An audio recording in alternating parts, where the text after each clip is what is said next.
Ok, donc nous voici face à ce pied de vigne et maintenant donc on doit le tailler.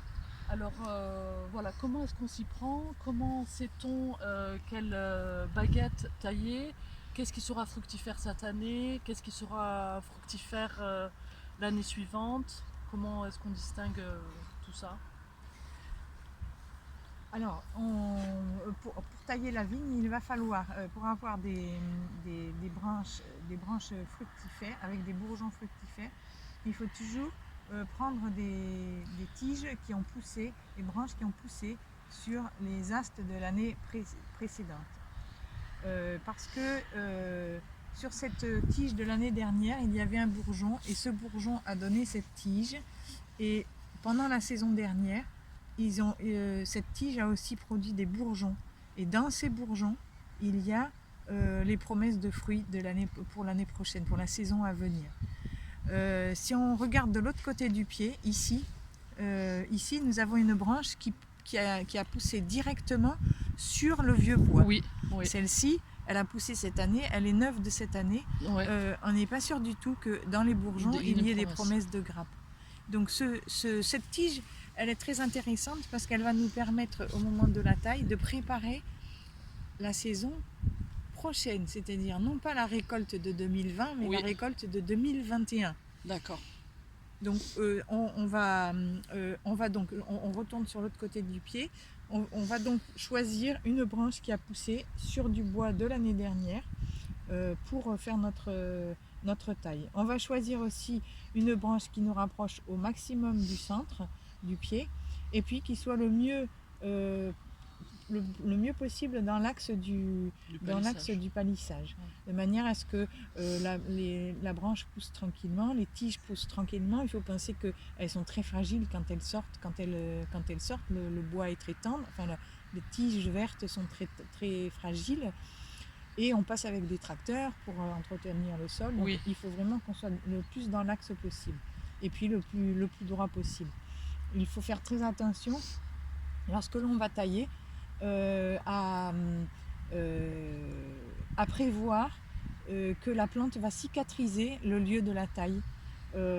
Et on appelle ça cette cicatrisation prend une forme de cône, et que l'on appelle le cône de dessiccation. C'est un mot un petit peu technique, mais ici par exemple on va garder cette branche qui va nous faire des raisins, et on va couper ici, ce qui va nous permettre d'être sûr d'avoir la cicatrisation qui ne vient pas interférer sur le circuit de sève de la plante. Ça c'est un des grands principes que l'on redécouvre actuellement.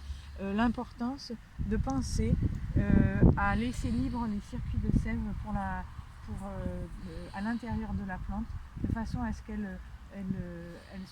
la circulation soit la plus fluide possible et que rien n'entrave ce cheminement. Et il est important aussi que tout ce qui est cicatrisation ne vienne pas à l'intérieur créer des zones pleines de bois morts finalement, qui pourraient être propices à des maladies du bois que l'on connaît malheureusement bien, comme l'esca. Oui. Du coup, c'est pour ça que quand on coupe, on laisse un bout de bois supplémentaire. On peut l'observer ici, par exemple. L'année dernière, on a coupé une branche ici qui partait trop vers l'intérieur du rang. Elle s'est desséchée. Ici, maintenant, quand ils vont venir couper, ils vont pouvoir nettoyer. Enfin, voilà, c'est juste une question de propreté, mais ici, ils vont pouvoir couper de manière à ce que le pied soit propre. On va couper ici aussi pour garder cette branche pour avoir nos bourgeons pour l'année prochaine. Donc cette branche deviendra comme celle-ci en fait. Exactement. Voilà. D'accord. Une fois qu'elle sera coupée, l'étape d'après, ça sera de l'accrocher ici au palissage. Oui. Et donc elle donnera ensuite des bourgeons qui auront des... Celle-là, elle va donner des tiges sur lesquelles vont porter les grappes de raisin. Et après, il nous reste cette petite. On est débarrassé. Là, on a déjà coupé ici. On a choisi cette branche pour cette année. Et on va pouvoir garder ce petit morceau en espérant que le bourgeon là nous fasse une belle tige sur laquelle on pourra se reprendre pour l'année prochaine. D'accord. Si on regarde de ce côté, c'est encore plus facile.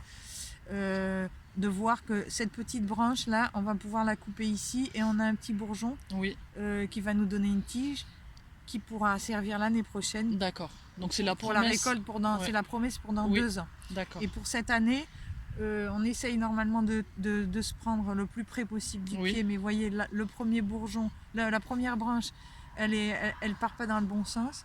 Celle-ci, me paraît, celle-là, elle me paraît bien vigoureuse. Oui. Donc bien droite, et donc on va couper ici et on va pouvoir garder cette branche là pour cette année.